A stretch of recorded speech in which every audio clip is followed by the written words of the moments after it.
എങ്ങനെയത് അണ്ണനിലേക്ക് കാര്യം ഇത് പ്രേക്ഷകരെ ഞങ്ങളുടെ കൊല്ലം ജില്ലയിലെ അണ്ണെന്നാണ് വിളിക്കുന്നത്. അതെ അതെ. അപ്പോൾ ഈ നിങ്ങളിലേക്ക് എത്തിയത് എന്നിലേക്ക് എത്തിയത് ഞാൻ ചക്കപ്പഴം സീരിയൽ രണ്ടാമത് അപ്പോൾ നിലവിൽ നിൽക്കുന്ന ആർട്ടിസ്റ്റുകളെ വെച്ച് ചെയ്തിട്ടൊന്ന് ബ്രേക്കായിട്ട് പുതിയ ആൾക്കാരെ വെച്ചിട്ട് ചെയ്തപ്പോഴും ഞാനും അതിനകത്തുണ്ടായിരുന്നു. ഫസ്റ്റ് സിറ്റ്കോം ആണോ അത്? ഫസ്റ്റ് സിറ്റ്കോം വെള്ളാനുള്ളതാണ് തന്നെ.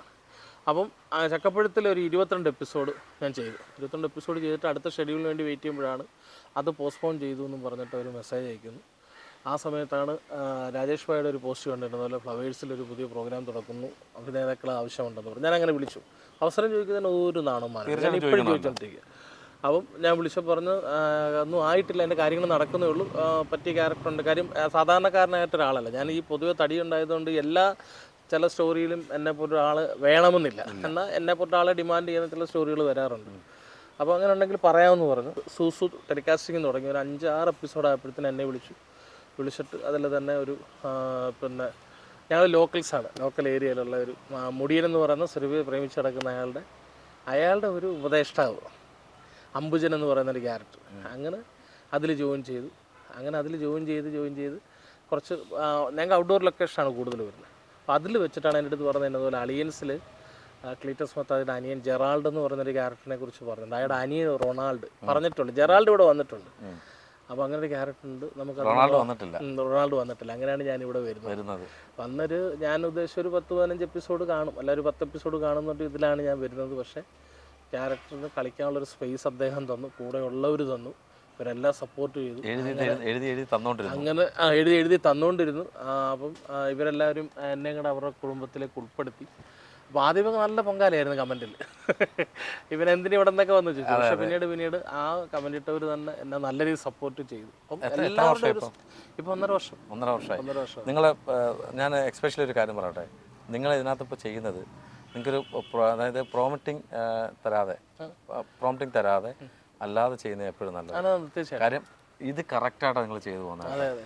ഇപ്പം അതിവിടെ എല്ലാവരും അങ്ങനെ തന്നെ. ഇതല്ല സീൻ വായിക്കുമെങ്കിൽ ആ സീനിനകത്ത് ആ സീനിന് വേണ്ടത് എന്താണെന്ന് ഉൾക്കൊണ്ടിട്ട് എസ്പെഷ്യലി പ്രോംപ്റ്റിംഗ് ഇല്ലാത്തത് ഭയങ്കര കാര്യം തന്നെ. അനീഷേട്ടനും പറഞ്ഞായിരുന്നു. തീർച്ചയായിട്ടും എളുപ്പമാണ്, നമുക്ക് ചെയ്യാൻ എളുപ്പമാണ്. അല്ല പ്രോംപ്റ്റിംഗ് ബുദ്ധിമുട്ടാണെന്ന് കൂടെ മനസ്സിലാക്കി. ഇതിൻ്റെ ഇടയ്ക്ക് ഒരു മെഗാ സീരിയൽ ഒരു 4-5 എപ്പിസോഡ് ചെയ്യാൻ പോയപ്പോൾ അവർ പറഞ്ഞത് കേട്ട് എനിക്ക് ക്യാച്ച് ചെയ്ത് പറയാൻ പറ്റുന്നില്ല. അതിൻ്റെ ഒരു ബുദ്ധിമുട്ടുണ്ട്. ടൈമിങ്ങിൻ്റെ പ്രശ്നം മാത്രമല്ല, ഞാൻ അവർ പറയുമ്പോൾ എൻ്റെ മുഖവും ചെവിയും അങ്ങോട്ട് ശ്രദ്ധ പോയി. ഇതുപോലെ അപ്പോൾ ഞാൻ പിന്നെ ഡയലോഗ് കാണാതെ പഠിച്ചിട്ട് മറ്റുള്ളവർ ക്യൂ മനസ്സിലാക്കി ഞാൻ ക്യൂ ആണ് എപ്പോഴും നല്ലത്. അഭിലാഷണം പറഞ്ഞൊരു ഇൻസിഡൻറ്റ് ഞാനിവിടെ പറഞ്ഞേക്കാം. കാര്യം ഞാനൊരു ലൊക്കേഷനിൽ ഇൻ്റർവ്യൂ എടുക്കാൻ പോയി, പേര് പറയുന്നില്ല. അപ്പം ഡയറക്ടറുടെ അടുത്തൊക്കെ കുറച്ച് ചോദ്യങ്ങൾ ചോദിച്ചു. അവർ വെള്ളം കുടിച്ചു എന്ന് പറഞ്ഞപ്പോൾ അവരെനിക്കൊരു ചെറിയ ചാൻസ് തന്നു അഭിനയിക്കാൻ. അതെൻ്റെ ജീവിതത്തിൽ ഞാൻ മറക്കാൻ പറ്റാത്ത ചാൻസാണ്. ഞാൻ 50 കിലോ അരി അവിടെ പറക്കി. എന്നുവെച്ചാൽ അവിടെ നിന്ന് പറയുന്ന പ്രോംപ്റ്റിങ് എനിക്ക് കറക്റ്റ് ഈ പറഞ്ഞ പോലെ ക്യാച്ച് ചെയ്യാൻ പറ്റുന്നില്ല. പക്ഷേ എനിക്ക് പറഞ്ഞു തന്നാൽ ഞാനവിടെ ബൈഹാർട്ടാക്കി വെച്ച് ഞാൻ പറയും. അതെനിക്ക് പറ്റിയൊരു അബദ്ധമായിരുന്നു. അതിനുശേഷം പിന്നെ അഭിനയമോഹം കുറച്ചു നേരം മാറ്റി വെച്ചിരിക്കുക. കിട്ടുവാണെങ്കിൽ പോയി ചെയ്യണം. തീർച്ചയായിട്ടും അത് വേണം. ശരിക്കും ഈ സ്റ്റേജ് പ്രോഗ്രാമുകളും നമ്മുടെ മിമിക്രി എന്ന് പറയുന്ന കലാരൂപത്തിൽ വന്നതുകൊണ്ടാണ് ഈ പെട്ടെന്ന് ഡയലോഗുകൾ കാണാതെ പഠിച്ച് എല്ലാം കാണാതെ പറയാനും പറ്റും. പിന്നെ അതേപോലെ ഒരു സീൻ ചിലപ്പോൾ ഡ്യൂറേഷൻ കുറവായിട്ട് വരും, ചിലപ്പോൾ ഒരു സീന് കുറച്ചുകൂടെ വേണമെന്നൊക്കെ പറയുമ്പോൾ നമ്മൾ അതനുസരിച്ച് ഇവിടെ പിന്നെ ഒരെറിയെറിഞ്ഞാൽ തിരിച്ച് 10 എറിയുന്ന ചെങ്കീരികളാണ് ഉള്ളത്. അപ്പം അവരുടെ കൂടെയുള്ള കോമ്പിനേഷൻ തന്നെ എന്നിൽ ആർട്ടിസ്റ്റ് എന്ന് പറയുന്ന ആളിനെ ഒരുപാട് മേളിലേക്ക് കൊണ്ടുപോയിട്ടുണ്ട്. മെയിനായിട്ട് റിയാസൊക്കെ അനീഷേട്ടൻ, മഞ്ജു ചേച്ചി, ഈ 3 പേര്, പിന്നെ സൗമ്യ ഞങ്ങൾ, പിന്നെ അമ്മ സേതുലക്ഷ്മി, പിന്നെ ഇപ്പൊ പറയുന്ന പോലെ അത് മുത്ത്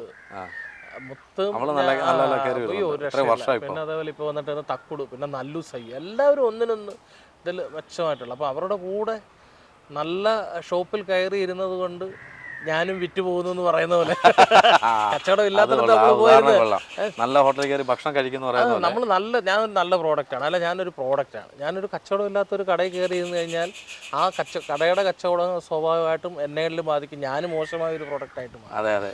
ഞാനിപ്പോൾ നല്ല കച്ചവടമുള്ളൊരു കടയിൽ കയറിയുന്നുണ്ട്, അവരുടെ കച്ചവടത്തിന് ഞാനും കൂടെ പോയി ഒരു സൈഡിൽ കിടക്ക് വിറ്റു പോകും. സെയിൽസിലേക്ക് വന്ന് നിങ്ങൾ തിരിച്ചു വീണ്ടും തീർച്ചയായും സെയിൽസ് ആണല്ലോ. ശരിക്കും സെയിൽസാണ്. ഞാൻ ഇത്ര വാചാലാക്കിയത് സെയിൽസാണ്. അതായത് അനീഷ് അന്ന് പറയുമ്പോൾ ഹായ് ഹൂയ് ബോയ്സിന്റെ ഗ്രൗണ്ടിൽ വെച്ചിട്ട് ഹായ് ഹൂയ് പറയുന്ന ആളെന്ന് പറഞ്ഞ ഷൈ ആണ്. കാര്യം ഒന്ന് പറഞ്ഞ രണ്ടാമത്തിന് പെട്ടെന്ന് കണ്ണ് നിറയും. ഒരു നൈസ് അമ്പലവാസി ടൈപ്പാണ്. ഞാൻ മാർക്കറ്റിങ്ങിലേക്ക് ഇറങ്ങിയതാണ് ഇത്ര വാചാലനായ. ഒരു പക്ഷേ നമുക്ക് നാക്കുളുക്കാതെ സംസാരിക്കാൻ പറ്റുന്നതാണ്. കാര്യം ഒരു ദിവസം എത്ര പേരൊക്കെ ഉണ്ട് സോപ്പും ചീപ്പും നമ്മൾ വിപ്പിച്ചോണ്ടിരുന്നത്. ടാസ്ക് തരാൻ പറയാം. നാക്കുളുക്കാതെ നമുക്ക് നോക്കാം. നാക്കുളുക്കോ ഇല്ലെന്ന് നോക്കാം. അന്തിക്ക് കുണ്ടിതപ്പെട്ട കുന്തി ദേവി കിണ്ടി വീഴുമ്പോൾ കുണ്ടിതപ്പെട്ട കുന്തി ദേവിയുടെ കിണ്ടികളിൽ ഒരു കിണ്ടി ഉരുണ്ട് കുണ്ടിൽ വീണു. ഒന്നുകൂടെ അന്തിക്ക് കുണ്ടിതപ്പെട്ട കുന്തി ദേവി കിണ്ടി കഴിയുമ്പോൾ കുണ്ടിതപ്പെട്ട കുന്തി ദേവിയുടെ കിണ്ടികളിൽ ഒരു കിണ്ടി ഉരുണ്ട് കുണ്ടിൽ വീണു. അന്തിക്ക് കുണ്ടിതപ്പെട്ട കുന്തി ദേവി കിണ്ടി കഴിയപ്പോൾ കുണ്ടിതപ്പെട്ട കഴുകുമ്പോൾ പിന്നെ കുണ്ടിതപ്പെട്ട കുന്തി ദേവിയുടെ കിണ്ടി കുണ്ടിൽ വീണു. കിണ്ടികളിൽ ഒരു കുണ്ടി ഈ സാധനത്തിന് ഞങ്ങൾ ചെറുതാക്കി പറയും. പിന്നെ കുന്തി ദേവിയുടെ കിണ്ടി കുണ്ടിൽ വീണു. നമ്മള് പ്രോഗ്രാം. അതെ അതെ. ഞാൻ പക്ഷെ ഇത്രയും ലോങ് ആയിട്ടാണ് സ്റ്റേജിലും പറയുന്നത്. അത് 5000 രൂപ വെച്ചിട്ടാണ് ടാസ്ക്.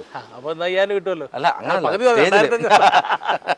അഭിലാഷം ഇപ്പൊ ഇനി വരുന്ന പ്രോജക്റ്റ് കാര്യം നമ്മുടെ സിനിമയാണ് എല്ലാവരുടെയും ആഗ്രഹം. തീർച്ചയായിട്ടും എനിക്ക് തോന്നുന്നത് നമ്മുടെ കൊട്ടാരക്കരയിൽ നിന്ന് ഒരു പ്രൊഡ്യൂസർ ഉണ്ടായി കഴിഞ്ഞു. 2 വർഷമായിട്ട് ഉണ്ണിയണ്ണൻ സ്റ്റാർട്ട് ചെയ്ത് കഴിഞ്ഞു. ഒപ്പം ശരത്തും ഉണ്ട്, വിനായക ഗ്രൂപ്പിന്റെ അല്ലേ. ഞാൻ അജിത്ത് അണ്ണനെ അത്ര പരിചയമില്ല, എനിക്ക് കണ്ടു പരിചയമുള്ളൂ. ശരത്തിനെ പരിചയമാണ്. ഞാൻ ശരത്തിനെ വിളിച്ചിട്ട് ഇപ്പോൾ ബേസിലിൻ്റെ ഇപ്പോൾ ഇറങ്ങാൻ പോകുന്ന സിനിമയിലേക്ക് ഞാൻ അവസരം ചോദിച്ചിരുന്നു. അപ്പോഴത്തേന് ഏകദേശം കാസ്റ്റിംഗ് ഒക്കെ ആയി. പക്ഷേ ഫോട്ടോസൊക്കെ ഞാൻ ഇട്ട് കൊടുത്തിട്ടുണ്ടായിരുന്നു. പിന്നെ ഈ പറയുന്ന പോലെ നമ്മുടെ ഒരു സമയം ഭാഗ്യം അല്ല ഓർക്കണമെന്നില്ല എപ്പോഴും. ഞാൻ പറഞ്ഞില്ല, ഞാൻ അവസരം ചോദിക്കുന്നതിന് പക്ഷെ ഒരു കാര്യം ഞാൻ പറയാം, നിങ്ങൾ ഉണ്ണിയണ്ണ നേരിട്ട് പോയി കണ്ടു കഴിഞ്ഞാൽ ഉറപ്പായിട്ടും ഒരു ചാൻസ് നിങ്ങൾക്ക് തന്നിരിക്കും. ശരത്തിന് പല ബിസിനസ് ഉണ്ട്, ചില ചിന്തകൾ മാറി പോയിക്കൊണ്ടിരിക്കുന്ന ഒരാളാണ്. ബിസിനസ്സിൽ നോക്കണം. പക്ഷെ ഉണ്ണിയണ്ണ പോയ ദിവസം കണ്ടുപോകും. തീർച്ചയായിട്ടും ഉറപ്പായിട്ടും ഉണ്ണിയണ്ണ ഒരു ചാൻസ് എനിക്കല്ല, അഭിലാഷാണ് കൊടുക്കണം. അപ്പം ഇനി വരുന്ന പ്രോജക്റ്റുകൾ, കാര്യം ഇനിയിപ്പോൾ സീരിയൽസിൽ കോമഡി കഥാപാത്രങ്ങളായിരിക്കും തേടി വരുന്നത്. അപ്പം നേരത്തെ ഒരു സീരിയലിൻ്റെ കാര്യം പറഞ്ഞു, അതിനകത്ത് ഈ സ്പ്രിങ് മുടിയനുണ്ടല്ലോ, അവന്റെ പേര് ഞാൻ മറന്നുപോയി. ബെന്നി. യഥാർത്ഥ ഒരു ബെന്നി എന്നാണോ? കുളത്തുപുഴക്കാരൻ. അവന്റെ ഒരു ഇന്റർവ്യൂ അല്ലിയാമ്പൽ സീരിയൽ ലൊക്കേഷൻ ഞാൻ പോയി എടുത്തായിരുന്നു. നല്ല ഒരു ലൊക്കേഷനിൽ കൂടുതലും മറ്റുള്ളവരെ ജോമോൻ എന്നാണ് അറിയപ്പെടുന്നത്. ജോമോൻ എന്നാണ് അവന്റെ പേര്, അവനെ വിളിക്കുന്നത്. അപ്പോൾ അവനോടുള്ള കോമ്പിനേഷൻ ഞാൻ കണ്ടു. അവൻ്റെ ആയിട്ട് നിൽക്കുമ്പോൾ രണ്ടുപേരും ഒരേ രീതിയിൽ പോയിക്കൊണ്ടിരിക്കുന്നുള്ളതാണ് കാര്യം. ഗിവ് ആൻഡ് ടേക്ക് പോലെ. അതും സിറ്റ്കോം അല്ല. അതെ, മുടിയനും തടിയനും എന്നുള്ളൊരു ആ ടാഗ്ലൈൻ തന്നെ. എന്തായാലും നമ്മുടെ കൊട്ടാരക്കര നമ്മൾ അറിയപ്പെടുന്നത് ഗണപതിയുടെ നാട്, അതുപോലെ ഉണ്ണിയപ്പം, കഥകളി, അത് മാത്രമേ ഇനി കുറെ താരങ്ങളിലൂടെ അറിയാൻ പോകണം. ഇപ്പൊ ഉണ്ണിയണ്ണൂടെ, അജിത്ത് അണ്ണനൂടെ അറിഞ്ഞു കഴിഞ്ഞു, അജിത്ത് വിനായക അറിഞ്ഞു കഴിഞ്ഞു. ഇപ്പോൾ മറ്റ് പല കാര്യങ്ങളൂടെ നമ്മൾ അറിഞ്ഞുകൊണ്ടിരിക്കുന്നു. ഇപ്പം നിങ്ങളിലൂടെ അറിയട്ടെ. തീർച്ചയായിട്ടും അത് എൻ്റെ നാവ് ചില സമയങ്ങളിലൊക്കെ വലിക്കാറുണ്ട്. കറക്റ്റായിട്ട് പോയിക്കൊണ്ടിരിക്കുക. അല്ല, തീർച്ചയായിട്ടും നമ്മൾ അതുകൊണ്ടാണല്ലോ ഇത്രയും വലിയ പൈതൃകമുള്ള ഒരു നാടിൻ്റെ പേര് തന്നെ. ഞാൻ ശരിക്കും പറഞ്ഞാൽ എൻ്റെ നാട്ടിൽ നിന്ന് കൊട്ടാരക്കരയ്ക്ക് 5 കിലോമീറ്റർ ഉണ്ട്. ഇഞ്ചക്കാടാണ് എൻ്റെ നാട്. പക്ഷേ ഞാൻ കൊട്ടാരക്കര എന്നുള്ള പേര് ചേർത്തത് തന്നെ അതുകൊണ്ട് തന്നെ. കൊട്ടാരക്കര എന്നല്ലേ അറിയപ്പെടുന്നത്. ഇൻഡസ്ട്രിയിൽ അത് എന്നെ അറിയാതെ മിമിക്രി കൂട്ടുകാർക്കിടയിൽ ഇപ്പം പിന്നെ ഈ പരിപാടിയായിട്ട് കാണുന്നവർക്കിടയിലും അങ്ങനെ തന്നെയാണ് അറിയുന്നത്. വെണ്ടാർ ആരെ കൂടുതൽ അറിയും? വെണ്ടാറ് ഇപ്പം അറിയാവുന്നതിൽ ഏറ്റവും എന്ന് പറഞ്ഞ അഖിലൊക്കെ അല്ലാതെ കലാപരമായിട്ട് വെണ്ടാറ് സുഹൃത്തുക്കൾ കൂടെ പഠിച്ചു. ജോത്സ്യപരമായിട്ട് ആരെങ്കിലും? മുരാരി അണ്ണനെ അറിയാം. മുരാരി അണ്ണൻ ജ്യോത്സ്യനാവുന്നതിന് മുമ്പേ, ഞാൻ കലാകാരനാവുന്നതിന് മുമ്പേ അറിയാം. വർഷങ്ങളോളായിട്ട് അറിയാം. പക്ഷേ ആ മുരാരി തന്ത്രികൾ എൻ്റെ ഇന്റർവ്യൂവിൽ ഒരു പ്രവചനം പറഞ്ഞിട്ടുണ്ട്. അർജുൻ, അതായത് കർണാടകയിൽ വെള്ളപ്പൊക്കത്തിൽ ഒഴിച്ചു അർജുൻ ജീവനോട് എപ്പോഴും ഉണ്ട്, തിരിച്ചു വരുമെന്നാണ്. തിരിച്ചു വരുമെന്ന് പറഞ്ഞു. നമ്മുടെ പൂയപ്പള്ളിയിലെ കുട്ടികൾ അടിച്ചോണ്ടുപോയ കിട്ടിയായിരുന്നു. അഖിൽ ജയിക്കുമെന്ന് പറഞ്ഞു.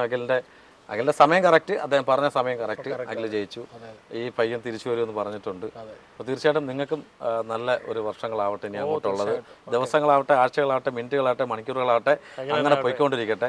നമ്മുടെ പ്രേക്ഷകരോട് എന്താ പറയാനുള്ളത്? പ്രേക്ഷകരോട് പറയാനുള്ളത്, ഞാൻ 10-15 വർഷത്തോളം ഈ കലാഫീൽഡിലെത്തി. പക്ഷേ ഒരു ആർട്ടിസ്റ്റ് വലിയ ആർട്ടിസ്റ്റ് അല്ല, ഒരു കലാകാരൻ എന്ന നിലയിൽ എനിക്ക് ഏറ്റവും കൂടുതൽ മൈലേജ് തന്നൊരു പ്രോഗ്രാമാണ് അലിയൻസ്. ഇപ്പം മൈലേജ് തന്നുകൊണ്ടിരിക്കുന്നത്. അത് ശരിക്കും എനിക്ക് നമ്മളെ ഇഷ്ടപ്പെടുന്നവരും ഈ പ്രോഗ്രാം ഒരുപാട് കാണുന്നവരും നമ്മുടെ വ്യക്തിപരമായ കാര്യങ്ങളിൽ പോലും അവർ സങ്കടപ്പെടുന്നുണ്ടോ എന്ന് മനസ്സിലായതാണ് എൻ്റെ ഫാദർ മരിച്ച സമയത്താണ്. അപ്പം ഇപ്പം എല്ലാ വർണ്ണങ്ങളും അറിയാം. ഇൻസ്റ്റയിലും ഫേസ്ബുക്കിലൊക്കെ പോസ്റ്റ് ചെയ്യും. കാരണം നമ്മൾക്ക് വിളിച്ചു പറയാത്തവർ കൂടി പെട്ടെന്ന് അറിയാനുള്ളൊരു സ്രോതസ്സാണ്. ചിലി എന്ന് പറയുന്ന സ്ഥലം ഞാൻ കേട്ടിട്ടേ ഉള്ളൂ. അവിടുന്ന് വരെ ചിലി, അതെവിടെയാണ്? ഈ പെറു, ചിലി, അങ്ങനെ ചെറു രാജ്യങ്ങളാണ്. അവിടുന്ന് വരെ എന്നെ ഒരു മലയാളി വിളിച്ചു. അപ്പോൾ ഈ പ്രോഗ്രാം എത്രത്തോളം അതൊരു വലിയ സന്തോഷം. ഒരുപാട് സ്ഥലങ്ങളിൽ ഈ റൊണാൾഡോ എന്ത് പറ്റി, എന്തായിരുന്നു അച്ഛന് സുഖമില്ലാതെ കിടക്കുവാണെന്ന് പറഞ്ഞ് ചോദിക്കുമ്പം റൊണാൾഡോനെ അവർ അത്രത്തോളം ഇഷ്ടപ്പെടുന്നു.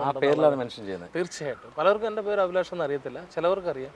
റൊണാൾഡോയിൽ നിന്ന് തന്നെയാണ് ഇവിടെ വരുന്നവരും. ഇവിടെ മറ്റൊരു ലൊക്കേഷനില്ലാത്തൊരു പ്രത്യേകത ഇവിടെ ഉണ്ട്. ഒരുപാട് പേര് പുറത്തുനിന്ന് ലൊക്കേഷൻ കാണാനും പരിചയപ്പെടാനും അനീഷേട്ടൻ പറഞ്ഞു ഇവിടെ വരാറുണ്ട്. മെനഞ്ഞാന്നും ഉണ്ടായിരുന്നു 3 പേര്, ഇന്നലെ ഉണ്ടായിരുന്നു ഒരു family. ഇന്നും വന്നിട്ടുണ്ടായിരുന്നു. ഒരു ദുബായിൽ ഒരു ഫാമിലി വന്നിട്ടുണ്ട്. അപ്പോൾ അവരെല്ലാവരും ഇവിടെ എല്ലാവരും അങ്ങനെ തന്നെയാണ്. ഈ ലൊക്കേഷൻ അടിച്ചു നോക്കിയാൽ കിട്ടും. ഇപ്പം ഗൂഗിൾ അടിച്ചു ഗൂഗിൾ മാപ്പിൽ അലിയൻസ് ലൊക്കേഷൻ എന്ന് പറഞ്ഞാൽ ഇതാണ് കാണുന്നത്. അതെ തീർച്ചയായിട്ടും അത് തന്നെയാണ്. അതൊരു വീടെന്ന് പറയുമ്പോൾ അലിയൻസിന്റെ ലേബലാണ്.